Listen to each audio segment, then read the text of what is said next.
Good morning, dear students. Welcome back my YouTube channels. Now, आज class 9th का most important chapter science का physics part में लेने जा रहा हूँ. Class 9th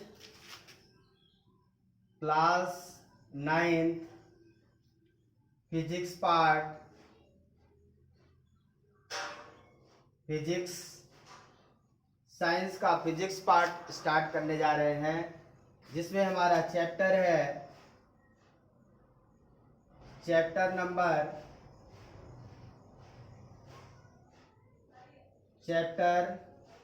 8 which is a motion. Class 9 physics part, science का physics part मैं स्टार्ट करूंगा और हमारा फिजिक्स पार्ट का फर्स्ट चैप्टर है motion. So now today I will start the motion and its some example and all kinds of questions are taking according to the reference book NCERT. तो NCERT book हम reference book की तरह लेंगे. हमारी NCERT book basic book है. आप NCERT book को purchase कर लें मार्केट से और उसी को आपको सॉल्व करना है और उसी को हम लोगों को पढ़ना है. तो now today most important topic we will start here motion. Motion की बात आज हम करने जा रहे हैं और हमारी शुरुआत ऑनलाइन क्लासेस में हो रही है बच्चों. तो आप सब अपनी कॉपी उठाएं और नोट करें. आप टॉपिक को और इम्पोर्टेंट टॉपिक को मैं एक्सप्लेन करता हूं, आप उसको नोट डाउन करते चलें और एक प्रॉपर नोट्स बना लें जिससे आपको फ्यूचर में कोई प्रॉब्लम ना हो. ये नोट्स आपको फ्यूचर में भी काम करेगी. तो प्रॉपर नोट्स बनाएं. हम आपको स्टार्ट करते हैं और आप नोट्स बनाकर कॉपी पेन उठाकर बैठ जाइए. पेंसिल उठाइए. डायग्राम के लिए आपको पेंसिल का यूज करना है. पेन से कोई भी डायग्राम आप नहीं बनाएंगे, ये आपको ध्यान रखना है. तो फिजिक्स में आज हम स्टार्ट करने जा रहे हैं motion.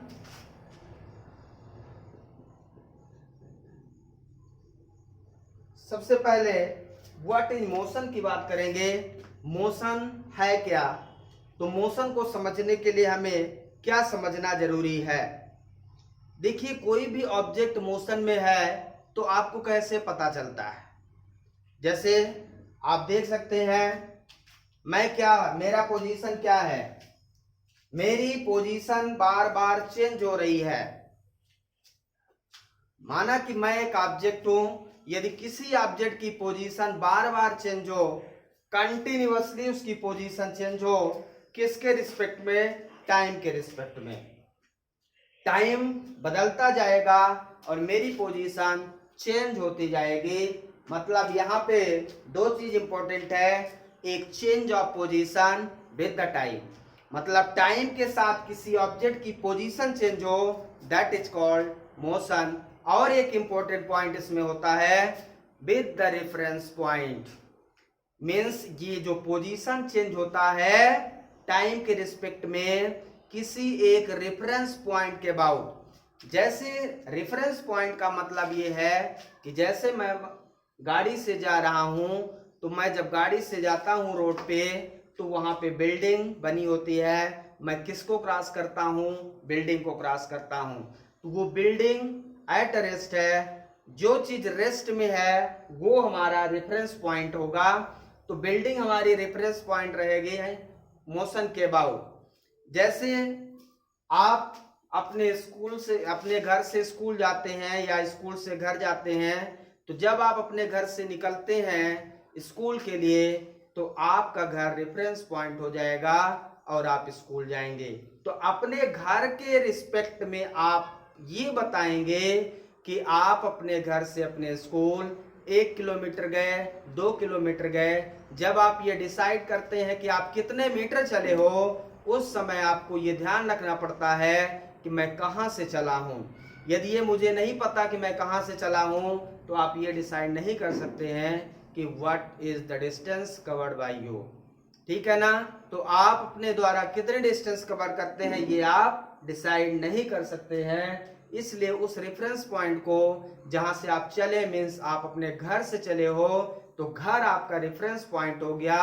That means origin point which are started journey at that point which is a reference point. जहां से आप अपनी जर्नी को स्टार्ट करते हो that is also called initial point, that is a reference point, that is also called origin of that point.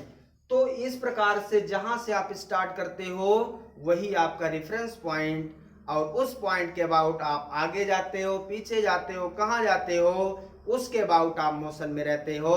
यदि आप वहीं पे हैं तो कोई मोशन में नहीं है, ठीक है ना। तो कुछ डेफिनेशन के साथ, एग्जाम्पल के साथ मैं शुरुआत करता हूं, और आप पेन कापी उठाइए और डेफिनेशन सबसे पहले right the definition of motion. What is the definition of motion? It is the change of position. definition it is the change of position with the time। Clear है? It is the change of position, change of position with the time, with the time, with respect to, with respect to the time, with respect to, with respect to a reference point, with respect to a reference means इसी को हम origin कहते हैं, reference point। so what is a motion? motion क्या है ये समझे आप। it is the change of position। Position change समझते हैं। जैसे माना कि ये कोई ऑब्जेक्ट है, अब ये ऑब्जेक्ट अपनी पोजीशन चेंज कर रहा है, ये ऐसे जा रहा है। यदि ये जा रहा है तो इसकी पोजीशन क्या हो रही है? टाइम के रिस्पेक्ट में चेंज हो रही है, ठीक है ना। टाइम के रिस्पेक्ट में चेंज हो रही है, तो ये मोशन में है। अब इसको मैं ऐसे रख दूं तो इसकी पोजीशन क्या हो रही है? कुछ नहीं हो रही। The position does not change, that means body at a rest. यदि बॉडी की पोजीशन चेंज नहीं होती तो उसे हम रेस्ट में कहते हैं। तो ये मोशन हो गया। इसी तरह अब यहां पे हम समझते हैं पॉइंट को। माना कि ये कोई एक पाथ है, स्ट्रेट पाथ, इसको बोलते हैं स्ट्रेट पाथ, स्ट्रेट पाथ। अब यहां से, जिसे हम रेफरेंस पॉइंट कहेंगे, यहां से कोई व्यक्ति चलना स्टार्ट करता है। माना कि कोई व्यक्ति यहां से चलना स्टार्ट करता है, इस तरह से समझने का प्रयास करें आप। A person which are sitting at a point O, and now it goes from in this direction। एक पर्सन है जो O पॉइंट पे है इनिशियली, मान लीजिए एट होम, ये आपका घर है। ये व्यक्ति अपने घर पे है और घर से स्कूल जा रहा है। ये स्कूल है। व्यक्ति, मान लो आप कहां से अपने घर से स्कूल जा रहे हो, तो माना कि ये पॉइंट O है और ये पॉइंट P है। अब आप O से P की ओर जा रहे हो, तो O से इनिशियल पॉइंट इसको कहते हैं, इनिशियल पॉइंट, और ये हमारा फाइनल पॉइंट होगा जहां तक आप जाओगे, ठीक है। अब आप यहां से चल रहे हो टाइम के रिस्पेक्ट में। पहले 1 सेकेंड में आप 5 मीटर जाते हो, अगले 1 सेकेंड में, 10 सेकेंड में, 20 सेकेंड में। मान लीजिए आप 10 मिनट में स्कूल पहुंचते हैं या 1 घंटे में पहुंचते हैं, तो आप मोशन में हो, तब तो आपकी पोजीशन चेंज हो रही है। मैं मोशन में हूं तो मेरी पोजीशन क्या हो रही है? चेंज हो रही है। मेरी पोजीशन चेंज हो रही है कि नहीं हो रही है? ये देखिए, टाइम के रिस्पेक्ट में मेरी पोजीशन चेंज हो रही है। Continuously the position will change. इस तरह से जब मेरी पोजीशन चेंज होती है तो मैं क्या कवर करता हूं, लेंथ कवर करता हूं। लेंथ मीन्स डिस्टेंस आप कवर करते हो, कुछ ना कुछ डिस्टेंस आप कवर करोगे यदि आपकी पोजीशन चेंज होगी, और चेंज नहीं होगी कोई डिस्टेंस आप कवर नहीं करोगे। तो reference point, change of position, ध्यान रखना आपको इंपॉर्टेंट पॉइंट यहाँ पे जो है change of position with the time reference point. There are three important points in this definition of motion: change of position, time और reference point. तीन important point यहाँ हैं। Change of position, time, position किसके respect में change होगी, with the time, with respect to reference point. Reference point होना जरूरी है यहाँ पे। रेफरेंस पॉइंट का मतलब ये जरूरी है कि आप चल कहां से रहे हो, ठीक है ना। तो ये है मोशन की बात। अब इसी में यदि मैं रेस्ट की बात करूं, एक दूसरा पॉइंट आपको फिजिक्स में मिलेगा, रेस्ट। जिस तरह से मोशन है उसी तरह से रेस्ट है। When body does not change,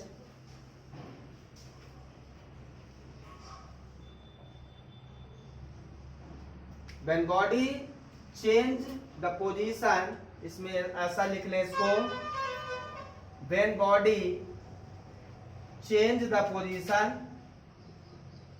when body change the position with the time with respect to reference point, तो when body change the position ऐसा हो जाएगा। इसी प्रकार से यहां पे आप लिखेंगे when body does not change, when body does not change the position with the time, when body does not change the position with the time is called body at rest.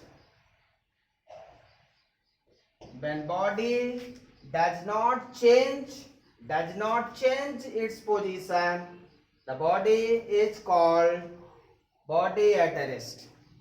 यदि बॉडी की position, जैसे मैं खड़ा हो जाऊं, अब आप मुझे देखें, मेरी पोजीशन चेंज हो रही है क्या, टाइम के रिस्पेक्ट में मैं इधर उधर जा रहा हूं, कहीं नहीं जा रहा हूं, तो मैं बॉडी हूं और मेरी पोजीशन चेंज नहीं हो रही, तो आप मुझे क्या कहेंगे कि मैं रेस्ट में हूं।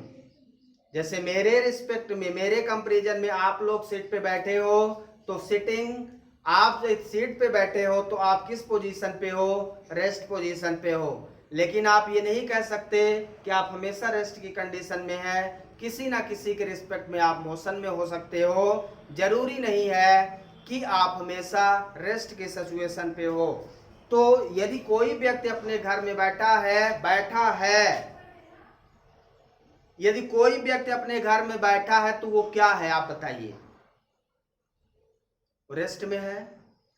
रेस्ट में किसके रिस्पेक्ट में है, अबाउट द अर्थ। ध्यान रखिएगा, किसके रिस्पेक्ट में वो है, रिस्पेक्ट रेफरेंस पॉइंट ध्यान रखना है। जैसे आप रोड पे चलते हो तो जो पेड़ रोड के किनारे रहते हैं उस ट्रीज के रिस्पेक्ट में आप मोशन में रहते हो, घर की बिल्डिंग के रिस्पेक्ट में आप मोशन में रहते हो, लेकिन किसी ना किसी के रिस्पेक्ट में आप मोशन में रहते हो। आप अपने घर में जब बैठे हो तो आप किसके रिस्पेक्ट में रेस्ट में हो, अर्थ के अबाउट रेस्ट में हो। और वहीं यदि प्लैनेट के अबाउट कहा जाए तो प्लैनेट के अबाउट अर्थ रोटेट करती है, तो अर्थ यदि रोटेट कर रही है मीन्स चल रही है, तो फिर आप भी मोशन में हो, प्लैनेट के अबाउट। ध्यान रखिए, यदि कोई व्यक्ति अपने घर में बैठा है तो वो अर्थ के अबाउट रेस्ट में है, वही व्यक्ति दूसरे प्लैनेट के अबाउट मोशन में कहलाएगा। मीन्स रेफरेंस पॉइंट के अकॉर्डिंग व्यक्ति की पोजीशन चेंज हो सकती है, सिचुएशन चेंज हो सकती है। मोशन और रेस्ट अल्टरनेटिव होंगे हमेशा, ये ध्यान रखना है। मोशन और रेस्ट और रिलेटिव मोशन, मोशन और रेस्ट हमेशा क्या होंगे, रिलेटिव मोशन होंगे, ध्यान रखना, ये चीज ध्यान रखना है आपको। तो मोशन और रेस्ट ये रिलेटिव मोशन होंगे। तो motion of a car on the, इसके कुछ एग्जांपल्स में बताता हूं आपको, ठीक है ना। तो मोशन यहां पे मैं बताने जा रहा हूं कि motion and rest are always relative. Motion और rest,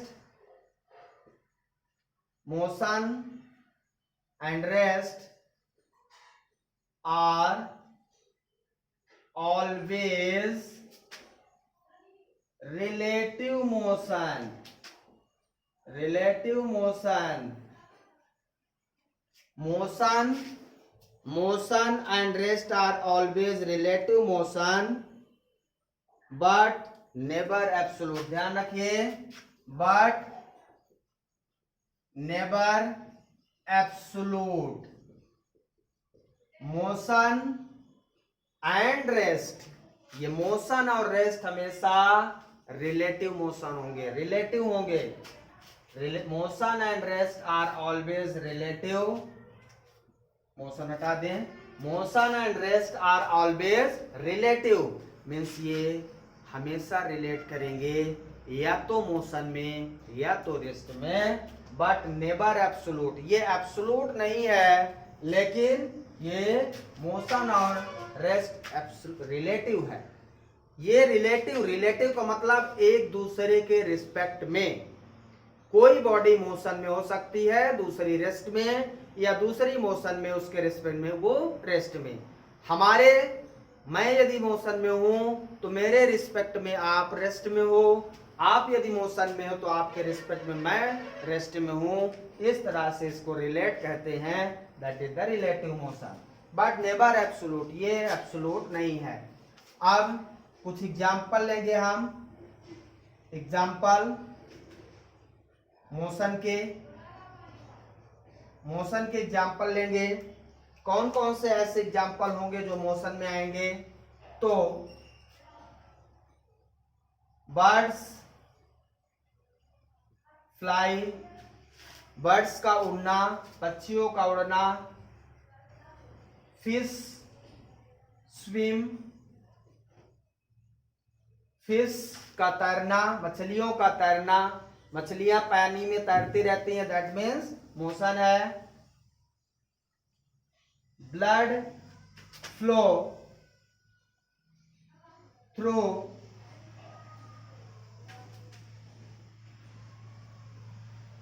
veins, blood flow through veins and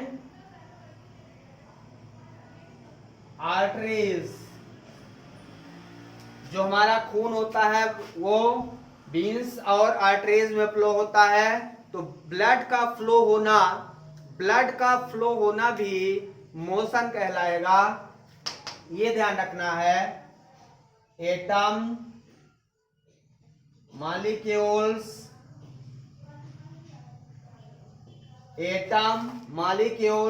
ये सभी एग्जाम्पल है मोशन के।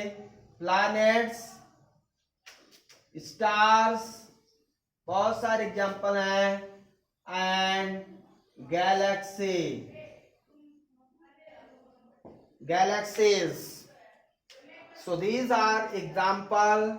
Birds fly, fish swim, blood flow through veins and arteries, atoms, molecules, planets, stars, galaxies, all are in motion। ये सभी motion के example हैं, ध्यान रखना है आपको। एग्जाम्पल ध्यान रखना है। इसी प्रकार से a person sitting in his house at rest with the earth, ये पॉइंट हम लिखने जा रहे हैं। a person sitting in his house and a person sitting in his house at rest with respect to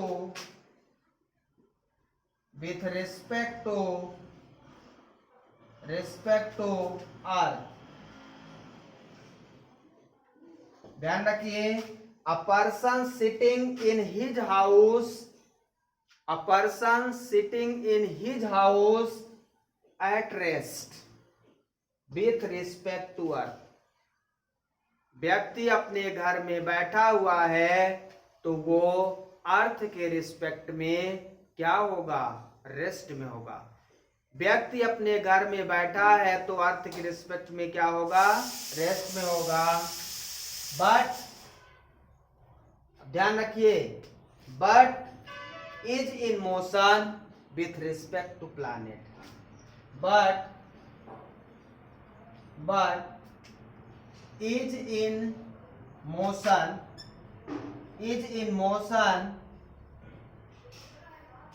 the planet with respect to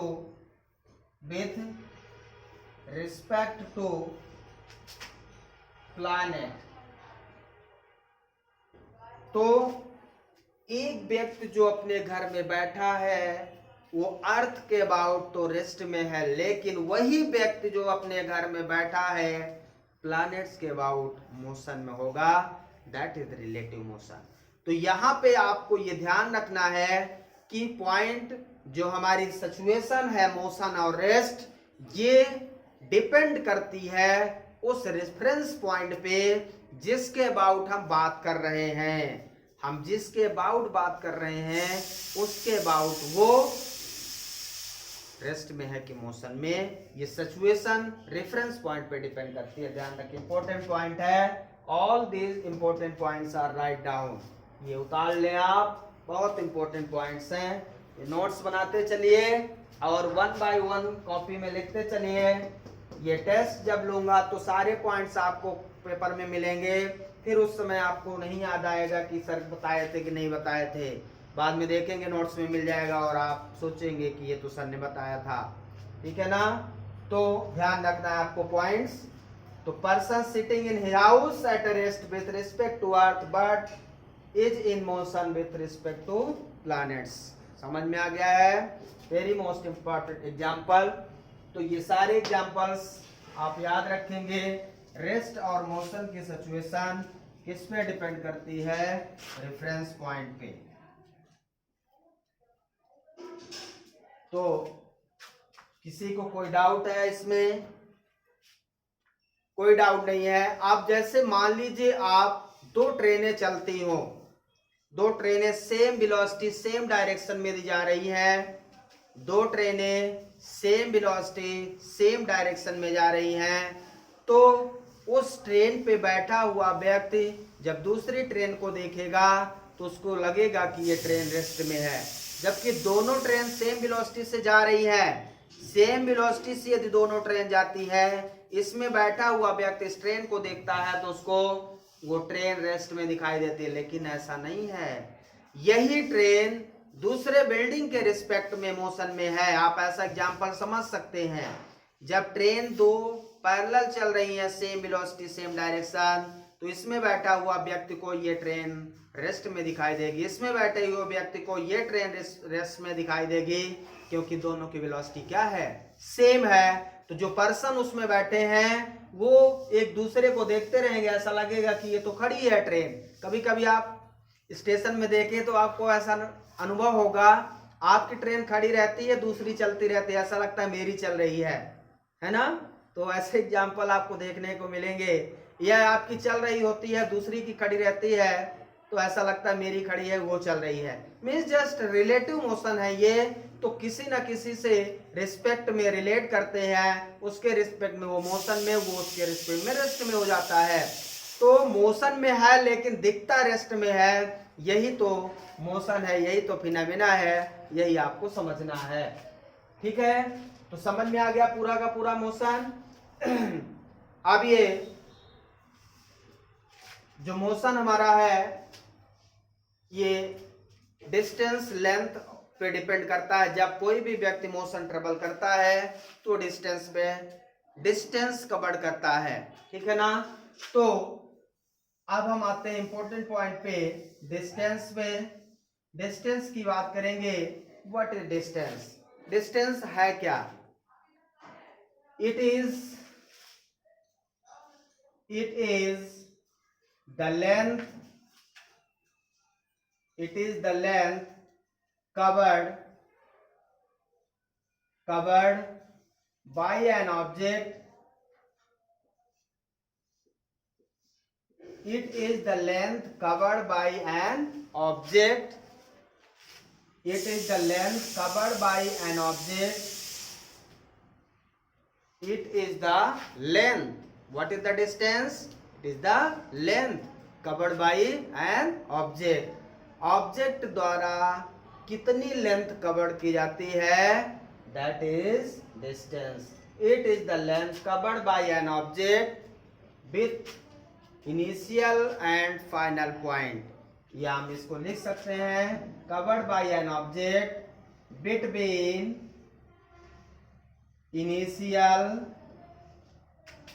and final point. Example के तौर पे समझें, यहां पे पॉइंट ए है, ये पॉइंट बी है। This is called initial point. ये हमारा क्या, इनिशियल पॉइंट। ये क्या है, फाइनल पॉइंट, या end A to end B भी हम लिख सकते हैं। इनिशियल फाइनल पॉइंट की जगह पे इंड ए से इंड बी तक ऐसा भी लिख सकते हैं। तो यहाँ पे कोई बॉडी है, मान लीजिए एक कार है। कार यहां से इस तरह से चलना स्टार्ट करती है। आप इसको समझ सकते हैं अच्छे से। ये कार है,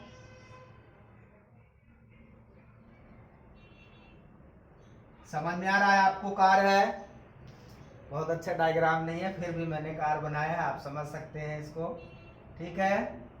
तो ये कार है, ये रोड पे मोशन में है, कार इन मोशन। अब ये क्या है, जब हम चलते हैं तो ये हम लेंथ कहते हैं। जैसे स्केल से आप मेजर करते हो तो एक लेंथ मेजर करते हो ना, ये यहां से रोड है, ठीक है ना। तो इसी को हम क्या कहेंगे, लेंथ। क्या कहेंगे, लेंथ। क्या कहेंगे, पॉइंट ए से पॉइंट बी की जो डिस्टेंस, इसको क्या कहेंगे, लेंथ। तो कार यहां से यहां तक की दूरी को, लेंथ को कवर करेगा, पाथ लेंथ कहते हैं। This is the path length. ये पूरा क्या कहलाएगा, पाथ लेंथ। ये पाथ कहलाएगा, और पाथ की लेंथ को हम पाथ लेंथ कहते हैं। So this is the motion when body goes from initial point to final point, which cover the length. It is the length covered by an object between initial and final point. अब length cover करना, तो इसका SI unit क्या हो जाएगा, ध्यान रखें। इसमें point, it's SI unit is metre. इसका SI यूनिट क्या होगा, मीटर। Distance means length. जब आप चलते हो तो आप अपने घर से स्कूल जाते हो तो क्या बोलते हो, मैं 1 किलोमीटर गया। कितने kilometre, 1 kilometre. 1 metre, 10 metre, centimetre. SI unit metre. SI का फुल फॉर्म क्या भाई, SI का फुल फॉर्म ध्यान रखिए, मैं लिख देता हूं, सिस्टम ऑफ इंटरनेशनल यूनिट अथवा international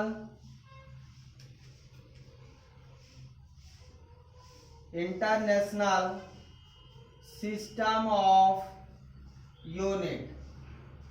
system of international unit या इंटरनेशनल सिस्टम ऑफ यूनिट बोलते हैं, दोनों चीजें। तो SI यूनिट का फुल फॉर्म याद रखिए, इसी में एक दूसरी यूनिट होती है CGS, इसको बोलते हैं centimetre gram second, centimetre gram second which is a CGS। तो इसका CGS का मतलब सेंटीमीटर, इसकी जो यूनिट होती है लेंथ की unit metre, centimetre, kilometre, kilometre बड़ी यूनिट होती है, सेंटीमीटर छोटी, मिलीमीटर और छोटी। तो CGS unit of distance is centimetre, centimetre, centimetre को CM लिखते हैं। तो डिस्टेंस की यूनिट SI यूनिट ध्यान रखिए मीटर, CGS यूनिट क्या है सेंटीमीटर। दूसरी चीज आप ध्यान रखेंगे, it is a scalar quantity, scalar quantity, scalar quantity. Distance हमारा स्केलर क्वांटिटी होता है। Most important point, what is the scalar quantity? A quantity which have only magnitude but not a direction is called scalar quantity. What is the scalar quantity? Definition है a quantity which have only magnitude but not a direction, but not a direction. So what is scalar quantity? Scalar quantity for what? A quantity which have only magnitude but not a direction. Magnitude का मतलब क्या? जैसे ये body मैंने रख दिया, तो magnitude मतलब आप उसको समझें उसका कुछ मास, जिस बॉडी में मास है वो मैग्नीट्यूड को रिप्रेजेंट करेगा। बॉडी का मास मैग्नीट्यूड ये रख दिया, तो ये क्या है स्केलर है, ठीक है ना। अब कोई बॉडी जा रही है किसी पर्टिकुलर डायरेक्शन में, जब पर्टिकुलर डायरेक्शन में कोई चीज जाता है तो वो वेक्टर होता है। लेकिन डिस्टेंस तो ऐसा भी हो सकता है, हम ऐसे जाएं, कैसे भी जा सकते हैं। यदि हम सीधा जा रहे हैं तब तो आप कह सकते हो कि आप उत्तर की ओर जा रहे हैं, दक्षिण की ओर जा रहे हो। लेकिन जब हमारा पाथ कैसा भी है, रैंडम है, उस समय आप नहीं कह सकते। इस हिसाब से डिस्टेंस को बताया गया है कि ये स्केलर क्वांटिटी होगा। जैसे एग्जांपल में स्केलर क्वांटिटी का एग्जांपल आप लिख सकते हैं मास, लेंथ, वॉल्यूम, ये सब स्केलर क्वांटिटी है। स्पीड, ठीक है ना, स्पीड, ये सब क्या है स्केलर क्वांटिटी है। ये ध्यान रखना है इंपॉर्टेंट पॉइंट। और इंपॉर्टेंट पॉइंट क्या है इसका, नेक्स्ट इंपॉर्टेंट पॉइंट क्या है, distance, distance always positive, distance always positive. Distance हमेशा पॉजिटिव होता है, ये ध्यान रखना। Distance can not be negative, it never be negative, it never be negative, it always positive. Distance always positive, ये negative नहीं होता। निगेटिव नहीं होता इसका मतलब ये जीरो भी कभी नहीं हो सकता। डिस्टेंस कभी जीरो नहीं हो सकता, ना तो निगेटिव हो सकता है, ये हमेशा पॉजिटिव होगा। इट नेवर बी नेगेटिव और जीरो, ऐसा भी आप लिख सकते हैं। और distance always, distance greater than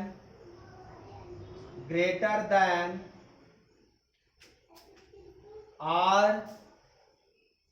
equal to, greater than or equal to displacement, displacement, एक नया टर्म आपको मिला, डिस्प्लेसमेंट। तो डिस्टेंस ग्रेटर देन और equal to displacement, distance always, यहां पे ऑलवेज लिख दें, डिस्टेंस ऑलवेज ग्रेटर देन और इक्वल टू डिस्प्लेसमेंट। तो हम ऐसा लिख सकते हैं, distance always greater than displacement, ऐसा लिख सकते हैं हम, distance always greater than equal to displacement. Distance हमेशा या तो डिस्प्लेसमेंट से ज्यादा होगा या तो इक्वल होगा। So these 5 most important points. एक important point, distance is measured by, distance is measured by odometer, odometer, ध्यान रखिएगा, odometer, odometer is an instrument. What is odometer? Odometer is an instrument which are measure the distance. Distance is measured by odometer. Distance किससे major की जाती है? Odometer से। आपने odometer, speedometer सुना होगा। ऑडोमीटर से डिस्टेंस की लेंथ मेजर की जाती है, that is odometer. So what is odometer? Odometer is an instrument which are used to measure the distance. Clear है? So this is the most important point in terms of distance. Clear है? समझ में आया पूरा? Distance clear हो गया। अब बात करेंगे, इसके बाद बात करते हैं हम डिस्प्लेसमेंट और उसके कुछ डिफरेंसेस।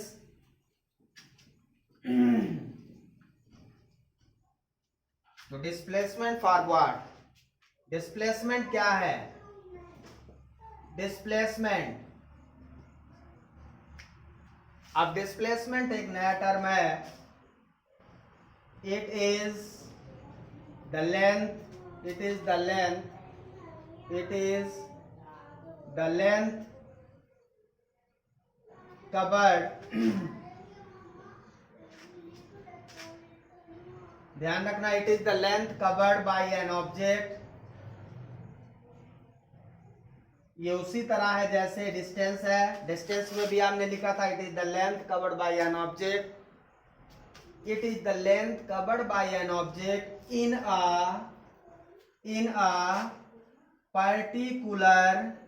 particular direction। ध्यान रखिए, एक इंपॉर्टेंट पॉइंट इसमें ऐड हो गया है, इन अ पर्टिकुलर डायरेक्शन।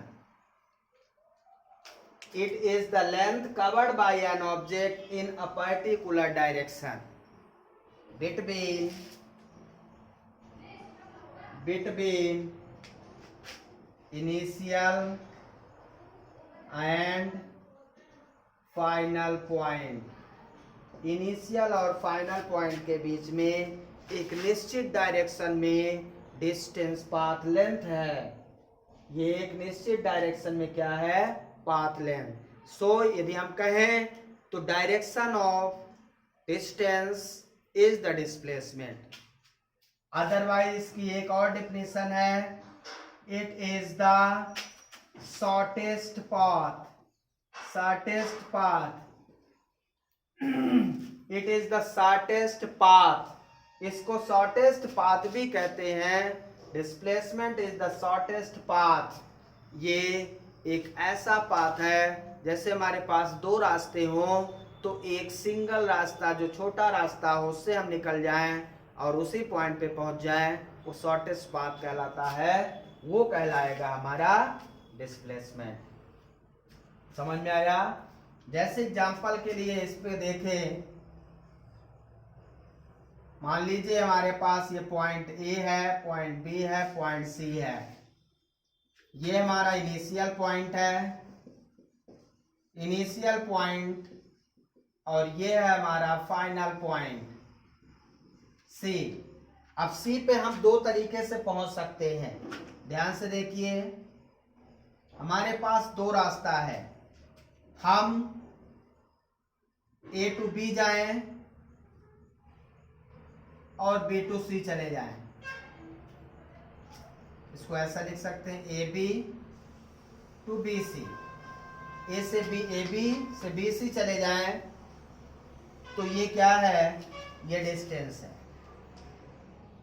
ये क्या है, डिस्टेंस है। और A से डायरेक्ट C चले जाएं, A से डायरेक्ट C चले जाओ, डायरेक्ट चले जाओ तो ये होगा डिस्प्लेसमेंट। A से B से C जाएं, ऐसा बना लें, A से B जाएं और B से C चले जाएं तो ये क्या कहलाएगा, डिस्टेंस। और A से C डायरेक्ट चले जाएं, दैट इज डिस्प्लेसमेंट। समझ में आ गया? तो ये लॉन्गेस्ट पाथ है, ये शॉर्टेस्ट, ये क्या है, शॉर्टेस्ट पाथ। बात समझिए, मान लीजिए ये 3 मीटर है और ये 4 मीटर है, तो इसका डिस्टेंस कितना होगा? डिस्टेंस आप स्केलर की तरह ऐड करेंगे, स्केलर मतलब डायरेक्ट, 3 + 4 कितना हो जाएगा, 7 मीटर। तो डिस्टेंस कितना हो गया, 7 मीटर। अब डिस्प्लेसमेंट की बात करें, डिस्प्लेसमेंट अब ध्यान से देखें, ये राइट एंगल ट्रायंगल है तो यहाँ पे पाइथागोरस थ्योरम लगेगा। पाइथागोरस थ्योरम के लिए ये चीज आपका डिस्प्लेसमेंट होगा, ध्यान रखना है, डिस्प्लेसमेंट। अब ये डिस्प्लेसमेंट यदि है तो पाइथागोरस थ्योरम से बेस का स्क्वायर प्लस परपेंडिकुलर का स्क्वायर, 3 का स्क्वायर प्लस 4 का square equal to 9 + 16 equal to 25 और 25 का √5 हो जाएगा। मतलब ये आपका कितना आ गया, 5 मीटर। तो डिस्प्लेसमेंट कितना आ गया, 5 मीटर। ध्यान दीजिए, डिस्टेंस कितना है, 7 मीटर, डिस्प्लेसमेंट कितना है, 5 मीटर। तो डिस्प्लेसमेंट हमेशा डिस्टेंस से कम होगा या इक्वल होगा। Displacement always less than or equal to distance. ध्यान रखना, मैंने जो पॉइंट लिखा था तो ये ध्यान रखना है। अब ध्यान दीजिए, डिस्टेंस यहां पे इसकी डायरेक्शन, मान लीजिए ये ईस्ट है, पूर्व की ओर जा रहा है और ये दक्षिण की ओर। यहां पे हम डायग्राम बनाए तो ये ईस्ट को रिप्रेजेंट करता है, ये साउथ, ये वेस्ट और ये नॉर्थ। तो इस डायरेक्शन में ये साउथ में 3 मीटर जा रहा है और नॉर्थ में 4 मीटर जा रहा है। तो इसकी दो अलग अलग डायरेक्शन हो गई, इसका मतलब ये वेक्टर क्वांटिटी नहीं होगा। डायरेक्शन मीन्स एक पर्टिकुलर डायरेक्शन, जैसे ये इसकी डायरेक्शन कहीं चेंज नहीं हो रही है, एक निश्चित डायरेक्शन में जा रहा है तो ये वेक्टर क्वांटिटी कहलाएगा। यदि उसकी डायरेक्शन चेंज हो रही है तो वो फिर स्केलर हो जाएगा। ठीक है, so this is the displacement. समझ में आ गया आपको? बहुत इंपॉर्टेंट है, इसको सब अच्छे से नोट डाउन करें। दूसरा पॉइंट इसमें है, it's SI unit is metre. इसका भी एसआई यूनिट क्या है, मीटर है। और वही it's CGS unit is centimetre. इसका भी वही सीजीएस, एसआई और सीजीएस यूनिट दोनों की सेम होगी, क्योंकि दोनों क्या हैं, लेंथ हैं। तो लेंथ का एसआई और सीजीएस यूनिट में कोई चेंज नहीं होगा। नेक्स्ट पॉइंट इसका होगा, it is a vector quantity. ये चेंज आया है, इट इज अ, यहां पे लिख देता हूं, it is a vector quantity. नया टर्म आया आपके लिए एक नया टर्म आया है, vector quantity. So what is vector quantity? इसकी डिफिनेशन है, a quantity which have magnitude as well as direction A quantity which have magnitude as well as direction is called vector quantity. Example जैसे displacement ही हो गया, displacement, velocity, velocity, acceleration, force, force, बहुत सारी चीजें हैं। तो इस तरह से ये कुछ example vector quantity, vector quantity का मतलब है जिसका मैग्नीट्यूड और डायरेक्शन दोनों हो वो वेक्टर क्वांटिटी होगा, जिसमें केवल मैग्नीट्यूड और डायरेक्शन ना हो that is the scalar quantity. ध्यान रखिए डिफिनेशन में। तो डिस्प्लेसमेंट हमारा वेक्टर क्वांटिटी है, ये important point.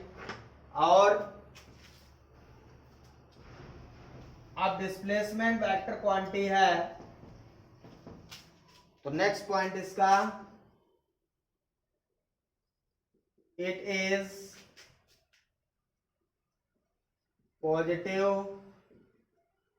Negative, it is positive, negative और जीरो। ये पॉजिटिव भी हो सकता है, नेगेटिव भी हो सकता है, जीरो भी हो सकता है, लेकिन डिस्टेंस ऑलवेज पॉजिटिव, मैंने आपको बताया था। दूसरा डिस्प्लेसमेंट ऑलवेज लेस देन और इक्वल टू डिस्टेंस। जस्ट उल्टा है इसका। डिस्प्लेसमेंट जो हमारा है less than or equal to distance. तो जो डिस्टेंस डिस्प्लेसमेंट है वो डिस्टेंस से या तो कम होगा या बराबर होगा, और जो डिस्टेंस है वो डिस्प्लेसमेंट से या तो बराबर या तो ज्यादा होगा। So this is the most important point. There are 5 points और इन्हीं का दोनों का आप डिफरेंस लिखेंगे। डिफरेंस भी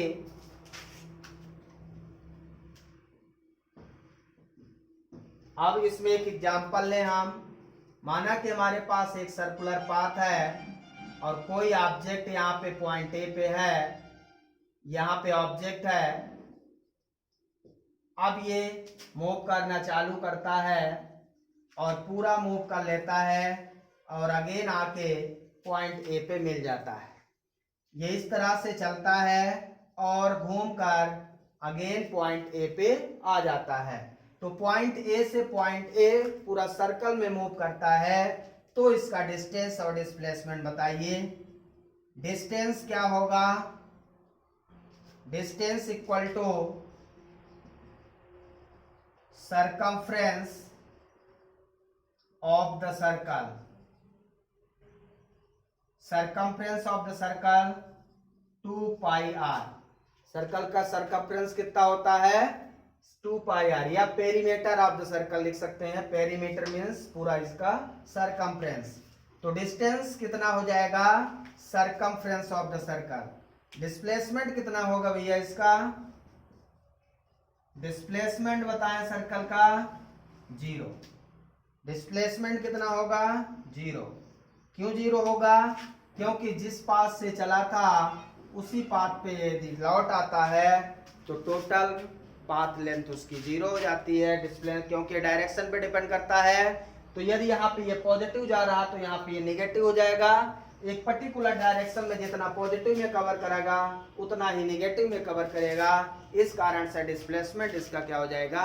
0। ध्यान रखें, इंपॉर्टेंट पॉइंट है कि सर्कुलर में कोई भी ऑब्जेक्ट यदि मोशन में है तो एक कंप्लीट साइकिल करने के बाद उसका डिस्टेंस 2 पाई आर और डिस्प्लेसमेंट 0 हो जाता है। इसी में यदि मैं सेमी सर्कल की बात करूं, सेमी सर्कल की बात करूं और हमें पॉइंट बी पे पहुंचना है, पॉइंट बी पे पहुंचना है, तो पॉइंट बी पे पहुंचने के दो रास्ते हैं, एक तो इधर से जाएगा और एक यहां सीधा जा सकता है। तो जो कर्व्ड पाथ जाएगा वो हमारा डिस्टेंस होगा semi circumference of the circle by 2 हो जाएगा ये। इसका मतलब ये 2 पाई आर अपान 2, तो ये हो जाएगा पाई आर। और डिस्प्लेसमेंट क्या हो जाएगा, यहां से डिस्प्लेसमेंट सीधा यहां से, डायरेक्शन चेंज नहीं होगी, वो डिस्प्लेसमेंट होगा एक पॉइंट से दूसरे पॉइंट। तो ये पूरा का पूरा क्या होगा, डायमीटर होगा। मतलब डिस्प्लेसमेंट हमारा क्या हो जाएगा, डिस्प्लेसमेंट हमारा हो जाएगा डायमीटर। डायमीटर के बराबर हो जाएगा डी, डायमीटर के बराबर हो जाएगा डी। डी इसका डायमीटर है, समझ रहे हैं ना। तो यहां से दो पाथ हैं, इधर ये डिस्टेंस और ये डिस्प्लेसमेंट, दो रास्ते से आप पहुंच सकते हैं। तो डायमीटर हमारा सेमी सर्कुलर का डिस्प्लेसमेंट डायमीटर होता है और डिस्टेंस पाई आर होता है। क्लियर है। तो एग्जांपल के साथ आपको समझ में आ गया होगा। बहुत इंपॉर्टेंट एग्जांपल हैं, इनको आप ट्राई करेंगे घर में। और दोनों के डिस्टेंस डिफरेंस लिखेंगे, एक तरफ डिस्टेंस दूसरे तरफ डिस्प्लेसमेंट। इंपॉर्टेंट पॉइंट है, पहला पॉइंट दोनों के डिफिनेशन लिखेंगे, दूसरा तीसरा 4 5 ये घर में आप ट्राई करेंगे। जो मैंने डिफिनेशन बनाई है उसी में से 5 पॉइंट आप यहाँ पे डिफरेंस लिखेंगे दोनों में। पांचों पॉइंट आपको समझ में, पहला पॉइंट डिफिनेशन लिख देंगे दोनों के, पहला डिफिनेशन। दूसरा ये बैक स्केलर क्वांटिटी है, पहला डिफिनेशन आप लिख लेंगे, ठीक है। ये स्केलर है, ये वेक्टर है। तीसरा ये ऑलवेज पॉजिटिव, ये पॉजिटिव नेगेटिव जीरो, ये क्या है हमेशा डिस्टेंस डिस्प्लेसमेंट से ज़्यादा होगा, ग्रेटर देन, ये लेस देन लिख देंगे। और इसके एसआई यूनिट्स जो भी हैं 5 पॉइंट आप लिख लेंगे और एग्जाम्पल लिख देंगे कुछ दोनों के डिस्टेंस और डिस्प्लेसमेंट के। समझ में आया। तो ये आज का हमारा फर्स्ट लेक्चर है। नेक्स्ट क्लास में हम नेक्स्ट लेक्चर डिस्कस करेंगे। यहाँ तक कि आप नोट्स बेकायदे बनाइए और स्कूल ओपन होने तक मैं नोट्स को चेक करूँगा और आपका टेस्ट होगा इसी पे बेस्ड। स्कूल खुले या ना खुले, लॉकडाउन चल रहा है, जैसे ही लॉकडाउन ख़त्म होता है तो स्कूल खुल जाएंगे और आपको इन्फॉर्म किया जाएगा। लेकिन आप नोट्स तब तक बनाते रहें और आप पढ़ते रहें, ऐसा नहीं कि घर में बैठे रहें टाइम पास करते रहें, क्योंकि स्कूल इस बार खुलेंगे, टाइम कम मिलेगा। तो आप थोड़ी सी मेहनत करिए, थोड़ी सी मेहनत हम लोग करें, ठीक है। हैव अ नाइस डे, अच्छे से रहिएगा। Okay, thank you.